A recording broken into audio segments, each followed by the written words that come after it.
Good morning. This is Kenneth and Heather with the Advancing Equity Coalition, here to give you a quick recap on what was a pretty quick committee of the whole meeting last night to discuss the budget allocations for schools. Heather, how are you doing this morning?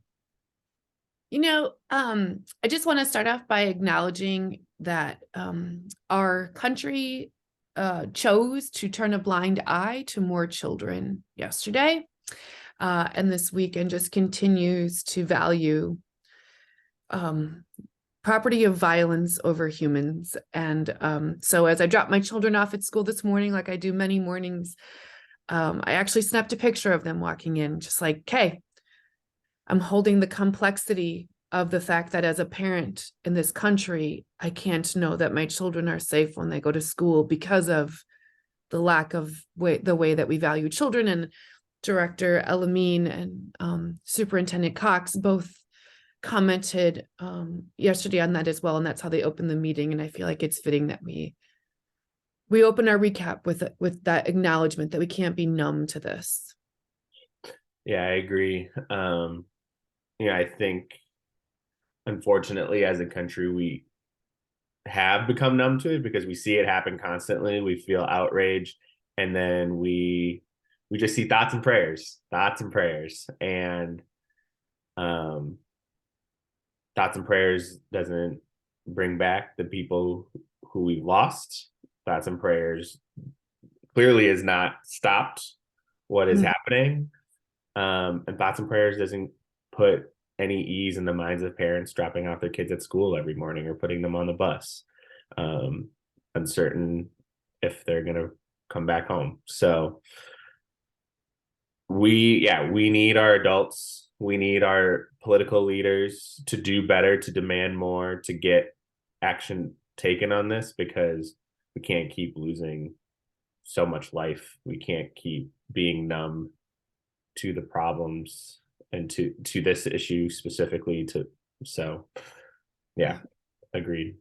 I'm sorry that you're holding that with you today, Heather.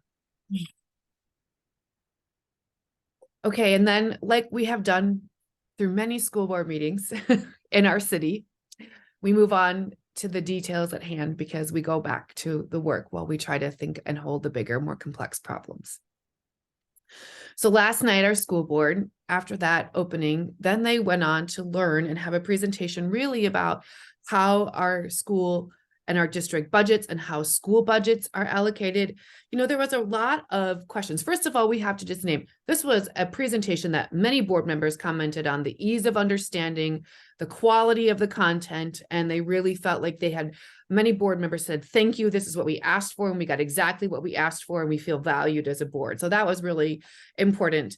Couple of things I just want to highlight that were discussed during this time is that the board had a lot of questions about like how are calculations done, and they went into a lot of answers about that. There was a more at length conversation about this issue with educational support professionals and the additional 5 hours that they've been asking for to stay as part of their contract. They went on strike for these additional 5 hours, part of it, right? And so there was a lot of conversation. One thing that interim superintendent Cox did say is that they are currently really questioning and understanding how many ESPs did not get those 5 hours, how many ESPs want those 5 hours that did not get them, and how many 5 hour chunks of time were not worked. And so they're working on getting that data, and Superintendent Cox did promise to get that back to us. There was a question about IB programming in middle schools and in high schools. We'll go into that a little bit more later.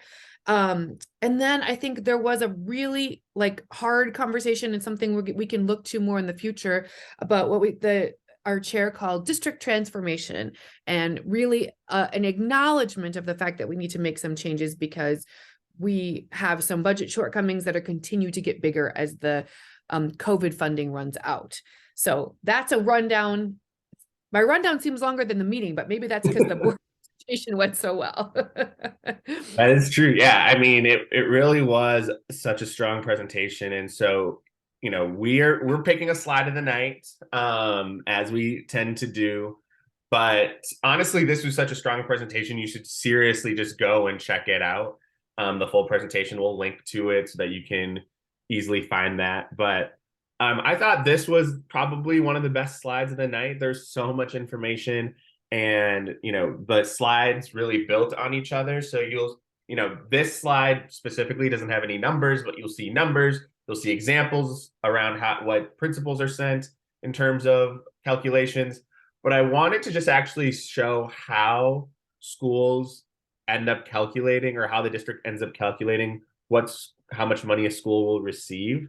And while I'm sure it is very, very complex and much more complex than this chart, and all the work that the finance department has to do and student accounting and all of that, I thought this was a really, really strong example or chart, just laying out like, here are the different layers around how we calculate how much money a school needs in order to operate and how much money we're going to give them.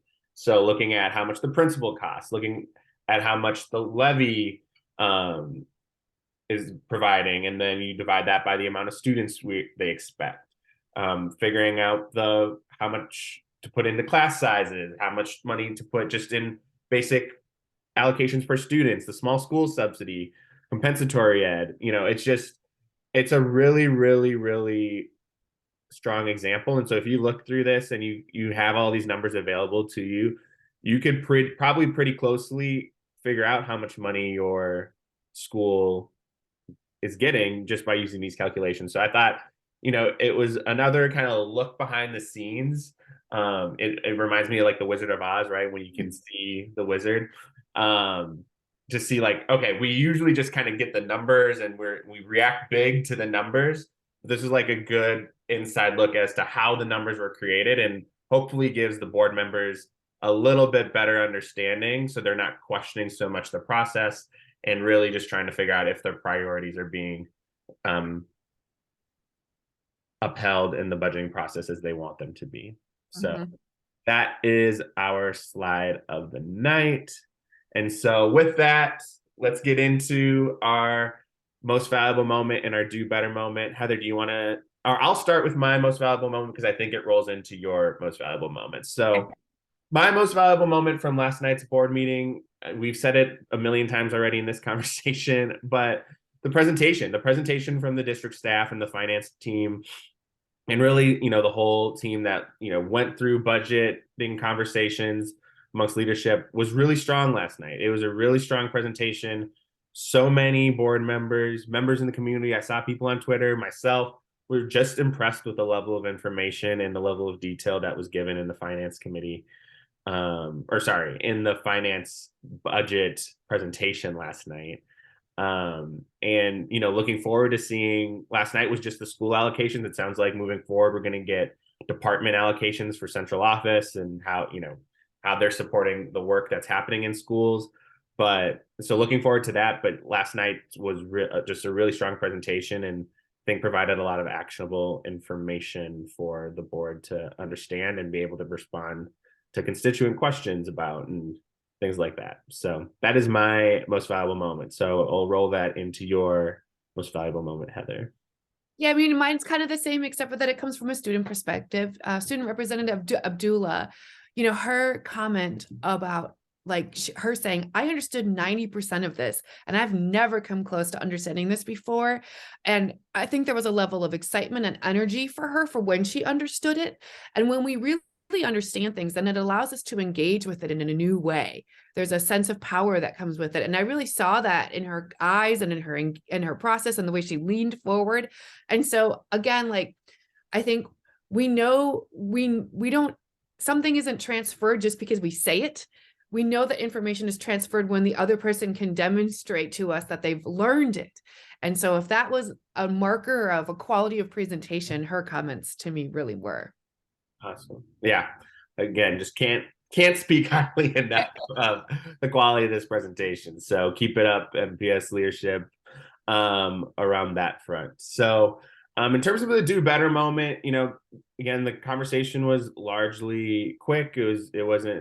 They didn't dive too much into anything because it was just a lot of great information provided in the slides. But, one thing that I thought just didn't get answered fully, and there wasn't like a lot of clarity, was around the questions around IB, or the International Baccalaureate programming in the district, and whether we know that the International Baccalaureate program has been effective in terms of what we want, and are we making the right investments? How is the International Baccalaureate program in interacting with some of the magnet programming potentially, or any of the other there just wasn't a ton of information available when asked about the International Baccalaureate, because it sounds like there had to be some changes in terms of the evaluation of it due to COVID and all kinds of stuff. So anyway, all that being said, I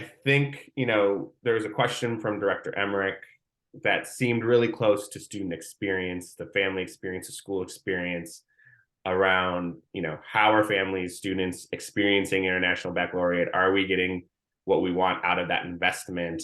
And, I think the response was just a little bit removed, because there is a lack of clarity, because that evaluation hasn't happened. And there still seems to be a lot of exploring and a lot of understanding to do, again, as the district looks ahead and wants to make has to make some really serious choices about what they invest in moving forward into the future. So, and again, I think that rolls into your do better moment, Heather. So I'll leave it to you to end. I'm really hitting these transitions today. It's an easy one today. I really do. I would just say, last night, I hope the board feels comfortable in their understanding of this budget. You and I both know, as people who go to many board meetings, that as departments and schools continue to find out how budget decisions are going to impact their world, right? That there's going to be public comment and criticisms and frustrations. I understand that this was a really strong presentation, and I worry that there were deeper questions, or maybe more long-term questions about the budget that our board isn't wrestling with in a meaningful way, that I think they're going to need to be prepared to answer to the public for. And maybe it's strong, but as well as I know that we have a fiscal crisis looming. We're hoping that the state and the federal government do come through with bills. Bills dropped yesterday, but even if they do, their best case scenarios that are coming out right now will still leave us in Minneapolis public schools with a massive deficit to deal with very quickly, very quickly. And as a board, the board and the community, we need to have understanding of what that looks like and what its impact will be. And so I think that's just kind of for everyone, for all of us to really recognize and understand that our school system, our public school system, needs us to pay attention right now.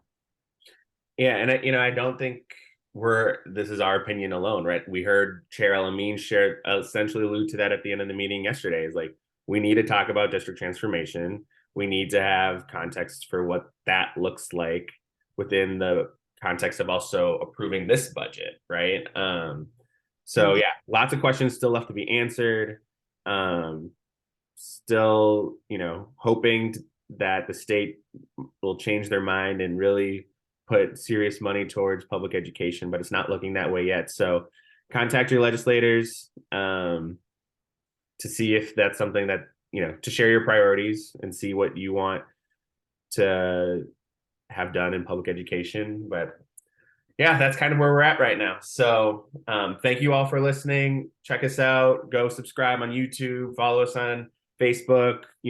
Wherever you need to get access to this, we do this regularly. So thank you all for listening. I hope you have a great rest of your day. Bye.